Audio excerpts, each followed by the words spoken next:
Cartoonlicious।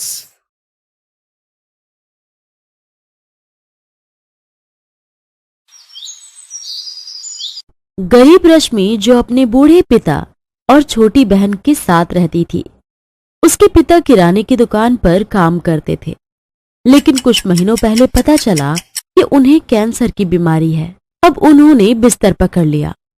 अब घर की सारी जिम्मेदारियां रश्मि के ऊपर आ गईं और घर घर चलाने के लिए वो रामदीन के गन्ने के जूस की दुकान पर जूस बनाने और डिलीवरी गर्ल का काम करने लगी। एक रोज अब तुम्हारे बाबा की तबीयत कैसी है रश्मि? ये सुनते ही रश्मि की आंखें भर आई। बाबा की तबीयत ठीक नहीं रहती काका, दिन पर दिन तबीयत खराब ही होती जा रही है। तुम चिंता मत करो बिटिया, ऊपर वाले ने चाहा तो वो सब ठीक कर देंगे। अच्छा वो मुखिया जी है ना, उनकी हवेली पर 15 गिलास ताजा गन्ने का जूस पहुंचाना है। अच्छा लाओ, मैं देने चली जाती हूँ। रश्मि कड़क धूप में पैदल चलकर हवेली तक जूस पहुंचा आती है।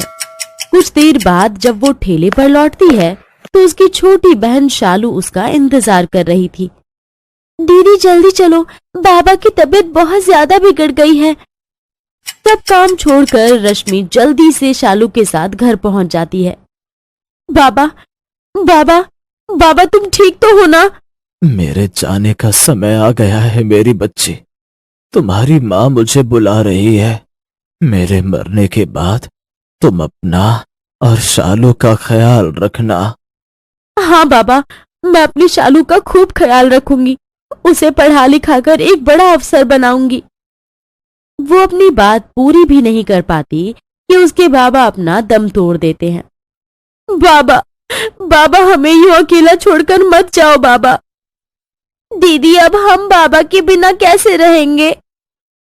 अपने बाबा के जाने के बाद रश्मि अपनी बहन का खूब ख्याल रखती है, उसकी पढ़ाई पर बहुत ध्यान देती है।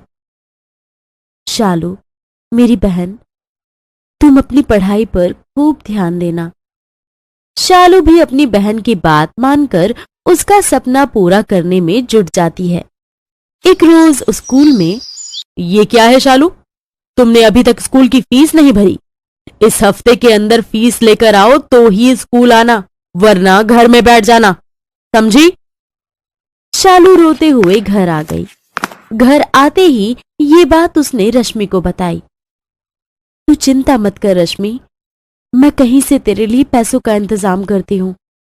लेकिन रश्मि भी ये बात अच्छे से जानती थी कि वो इतनी जल्दी पैसों का इंतजाम नहीं कर पाएगी। अगले दिन वो फिर से अपने काम पर चली गई। उस रोज, बेटी रश्मि मुझे शहर किसी जरूरी काम से जाना है, तू एक काम कर, मेरे आने तक ठेला संभाल लेना, मुझे आने में देरी हो जाएगी।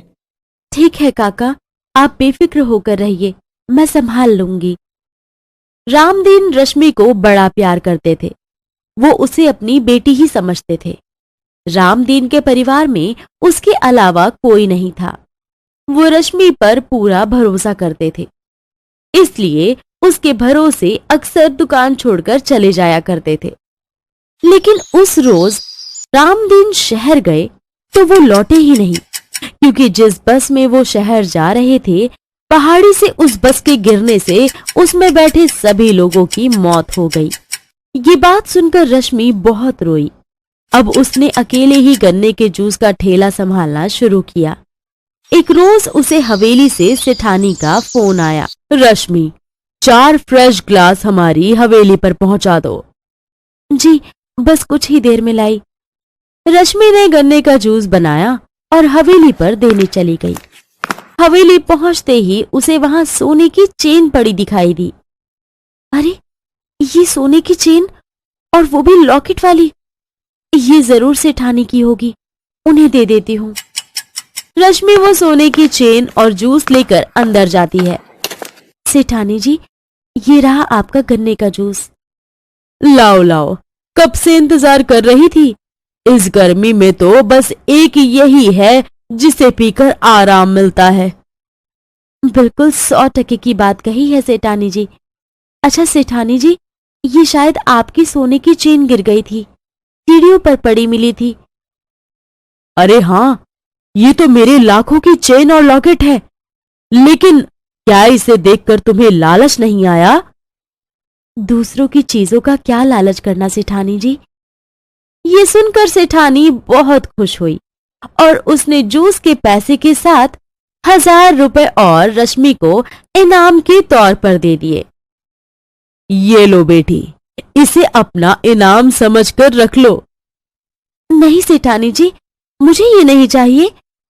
तो फिर क्या चाहिए? ये सुनते ही रश्मि की आंखों में आंसू आ गए। अगर देना ही है तो 10,000 कर्ज दे दीजिए। मुझे अपनी छोटी बहन के स्कूल की फीस और ठेले पर थोड़ा सा सामान लाना है। सेठानी उसे 10,000 लाकर दे देती है, लेकिन तभी सेठानी का बेटा अंशुल वहां आ जाता है। माँ तुम पैसे दे तो रही हो, लेकिन क्या ये गरीब लौटा भी पाएगी? बेटा, मुझे हीरे की परख बहुत अच्छे से है और ये लड़की हीरा है। हाँ, है तो बिल्कुल हीरे की तरह। क्या बदन है, हीरे की तरह चमक रहा है बिल्कुल। जी तो चाहता है अभी दाम लगा दूं इसके। रश्मि ने सेठानी से कर्ज लेकर अपनी बहन की स्कूल फीस भर दी, साथ ही ठेले पर और गन्ने ले आई। अब वो दिन में कड़ी धूप में रहकर जूस बेचती। एक बड़ा वाला ग्लास बना दो मसाला डालकर। जी, अभी बना देती हूँ। रश्मि जूस बनाकर ग्राहकों को दे देती है। तभी राजू नाम का एक लड़का रश्मि के पास आता है। रश्मि आप ही का नाम है? सेठानी ने आपको हवेली में 5 ग्लास जूस पहुंचाने के लिए कहा है। लेकिन मेरे पास तो उनका फोन नहीं आया। वो उनका फोन खराब हो गया शायद, इसीलिए। अच्छा मैं चलता हूँ। रश्मि जल्दी से 5 ग्लास जूस बनाकर ले जाती है, लेकिन जब वो हवेली पर पहुंचती है तो अंशुल और उसके दोस्तों के सिवा वहां पर कोई नहीं होता। जूस तो ले आई हो, अब हमारी गोद में बैठकर अपने हाथों से पिला भी दो। ये आप क्या कर रहे हैं? आप अमीर हैं, इसका मतलब कुछ भी करोगी? और जाने दो मुझे। अरे इतना गुस्सा क्यों करती हो? बदले में तुमको मुंह मांगा दाम मिलेगा। बस खुश कर दो हमें। ये सुनकर रश्मि को अंशुल पर बहुत गुस्सा आता है। मैं कोई बाजारू लड़की नहीं हूं जो आपके पैसों पर मर जाऊं। मैं एक इज्जतदार लड़की हूं जो सारा दिन मेहनत करके गन्ने का जूस बेचकर अपना घर चलाती है। तभी वहां सेठानी आ गई। ये क्या हरकत है अंशुल? माँ कुछ नहीं, वो तो मैं बस मजाक कर रहा था। अंशुल बाबू और इनके अमीर दोस्तों ने मेरे साथ गलत हरकत करने की हिम्मत की है। मेरा बेटा इतना नीचे गिर जाएगा मैंने कभी सोचा भी नहीं था। मैं अभी पुलिस को फोन करके बुलाती हूँ। किसी लड़की की इज्जत क्या होती है इसका एहसास तो तुम लोगों को करवाना ही पड़ेगा। नहीं माँ, माफ कर दो, आगे से ऐसी गलती कभी नहीं होगी। फिर सेठानी रश्मि से जाकर माफी मांगती है। मैं तो तेरा हाथ अपने बेटे के लिए मांगना चाहती थी, लेकिन इस निकम्मे ने सब बर्बाद कर दिया। मुझे माफ कर दे बेटी, जो मैं इसे अच्छे संस्कार नहीं दे पाई। ये सुनकर अंशुल को अपनी गलती का एहसास होता है और वो भी रश्मि से माफी मांगता है। मुझे माफ कर दो रश्मि, मैं तुम्हें अपनी जीवन संगिनी बनाना चाहता हूँ। क्या तुम अपनी जिंदगी मेरे साथ बिताओगी? रश्मि मुस्कुराकर हाँ कर देती है। कुछ दिनों बाद सेठानी उन दोनों की शादी करवा देती है। रश्मि अब अपने अमीर ससुराल आ जाती है। उसके साथ उसकी छोटी बहन भी आ जाती है, लेकिन रश्मि अपना जूस का काम बंद नहीं करती, जिसमें जूस बेचकर वो अपनी बहन का खर्चा अभी भी खुद उठाती है। उसकी इस मेहनत से सेठानी और अंशुल भी बहुत खुश। हेलो दोस्तों, कैसे हैं आप सब? हमारी कहानियाँ देखने के लिए हमारे चैनल को सब्सक्राइब कीजिए